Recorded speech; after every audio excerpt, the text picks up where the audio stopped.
Comme le rabbi nous enseigne d'étudier tous les jours durant cette période, que j'aime appeler le Chol HaMoed Shiva Asar Tammuz Tisha B'Av, les jours, ces 3 semaines qui ont commémorent la destruction du Beth Amikdash, et nous sommes sûrs que nous allons fêter la reconstruction du Beth Amikdash.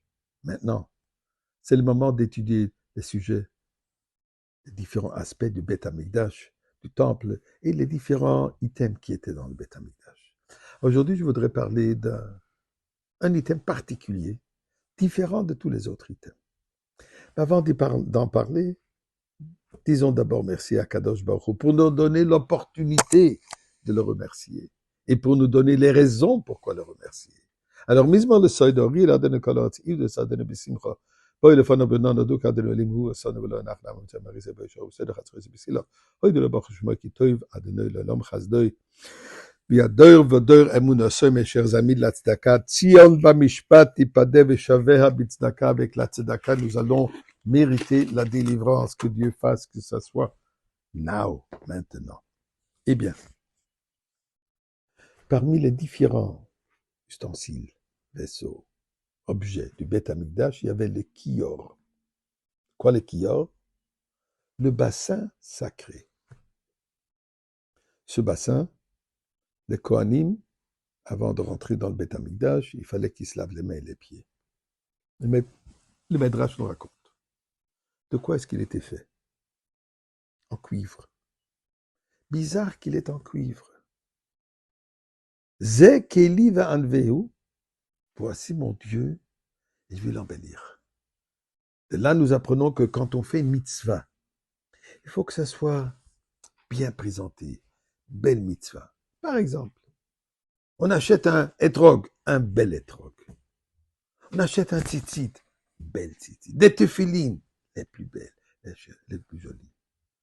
Des bougeoirs pour allumer la bougie de Shabbat, que ça soit belle. Autant qu'on est capable de se permettre. D'ailleurs, le Rambam nous dit, dans la construction du Beth Amikdash, ils ont essayé d'utiliser le maximum possible de l'or. Et là, tout ce qu'ils pouvaient rendre en or, doré, ils le faisaient. Dans la Gemara de dire, l'on nivra zahav el abishul Beth Amikdash. La raison de la création de l'or n'était que pour embellir le Beth Amikdash.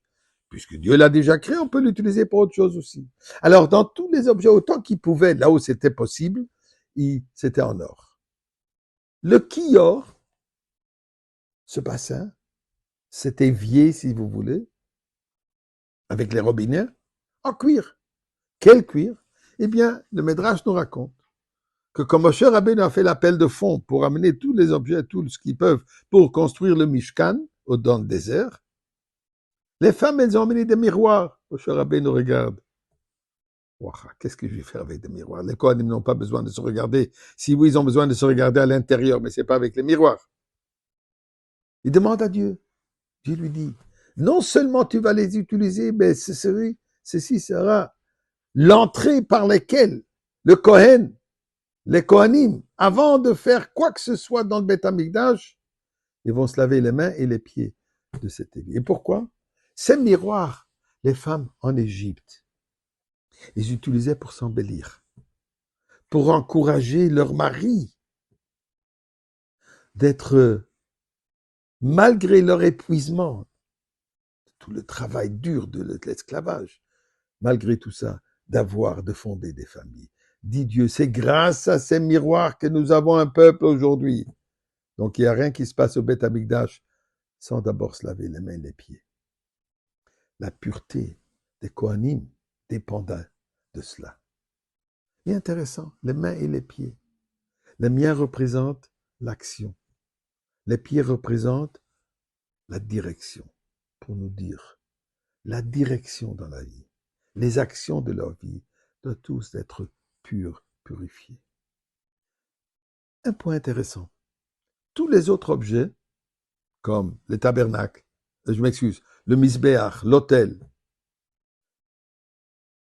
la Rona Kodesh, l'arche sainte, avait une dimension.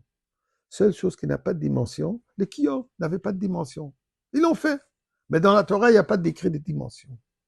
Le rabbi nous dit ici un message très important. Dans la pureté il existe toujours une possibilité de perfectionner, d'avancer. On n'est jamais parfaitement pur. Pas une dimension. Dimension, ça restreint. Toujours avancer. On se lève le matin, première chose qu'on fait, on se lave les mains. Notre propre kior. Assurer que notre foyer soit plein de pureté, plein de sainteté. Ce kior de chez nous amène, Bezrat Hashem, à voir le kior déjà dans le Beth Amikdash avec Mashiach maintenant.